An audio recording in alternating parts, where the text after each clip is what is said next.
মাদকমুক্ত সমাজ গড়ি, খেলাধুলার সঙ্গে থাকি, এই স্লোগানকে সামনে রেখে ব্রাহ্মণবাড়িয়ার আখাউড়ায় টানমান্দাইল শহীদ স্মৃতি ফুটবল টুর্নামেন্টের ফাইনাল খেলা অনুষ্ঠিত হয়েছে। ব্রাহ্মণবাড়িয়া জেলা প্রতিনিধি SM নাসির উদ্দিন খানের রিপোর্টে দেখুন বিস্তারিত। ব্রাহ্মণবাড়িয়ার আখাউড়া উপজেলার মনিয়ন্দ ইউনিয়নের টানমান্দাইল শহীদ স্মৃতি ফুটবল একাদশের আয়োজনে অনুষ্ঠিত হলো জমজমাট ফুটবল টুর্নামেন্টের ফাইনাল খেলা।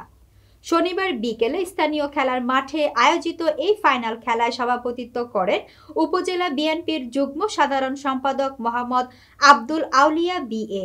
প্রধান অতিথি হিসেবে উপস্থিত ছিলেন আখাউড়া উপজেলা বিএনপির সভাপতি মোহাম্মদ জয়নাল আবেদিন আব্দু মিয়া।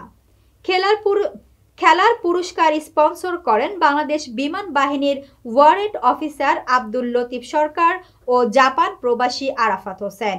বিশেষ অতিথি হিসেবে উপস্থিত ছিলেন মনিয়ন্দ ইউনিয়ন বিএনপির সভাপতি নাজমুল আলম চৌধুরী বিল্লাল, আখাউড়া উপজেলা শ্রমিক দলের সাবেক সভাপতি ও মনিয়ন্দ ইউনিয়ন বিএনপির সাবেক সহসভাপতি সাবেক মেম্বার মোহাম্মদ হুমায়ুন কবির, উপজেলা বিএনপির সদস্য মোহাম্মদ হুমায়ুন মিয়া, সমাজসেবক মোহাম্মদ সিরাজ মোল্লা সহ আরও অনেকেই। খেলা শুরুতে অতিথি ও মেহমানদের ফুল দিয়ে বরণ করে নেয় আয়োজক কমিটি। টানমান্দাইল শহীদ স্মৃতি ফুটবল একাদশের সার্বিক তত্ত্বাবধানে ও এলাকাবাসীর সহযোগিতায় অনুষ্ঠিত এই টুর্নামেন্টের ফাইনালে মুখোমুখি হয় টানমান্দাইল মোল্লাবাড়ির ফুটবল দল বনাম উত্তরপাড়া ফুটবল দল। টান উত্তেজনায়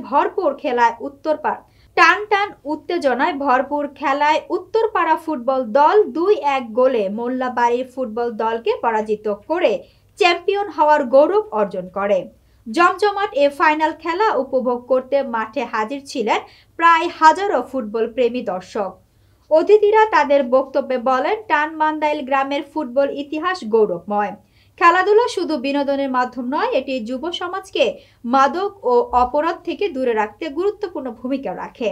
যুব সমাজকে সুসংহত রাখতে এ ধরনের টুর্নামেন্ট নিয়মিত আয়োজন করা জরুরি। গ্রামবাসীর পক্ষে যুব সমাজ এই ধরনের আয়োজন করায় তাদেরকে ধন্যবাদ জানানো হয়। এ সময় স্থানীয়রা অতিথিদের কাছে টানমান্দাইল গ্রামের একমাত্র খেলার মাঠ সংস্কারের দাবি জানালে প্রধান অতিথি প্রতিশ্রুতি দেন ভবিষ্যতে তার দল ক্ষমতায় এলে অগ্রাধিকার ভিত্তিতে মাঠ ভরাট ও সংস্কারের ব্যবস্থা করা হবে।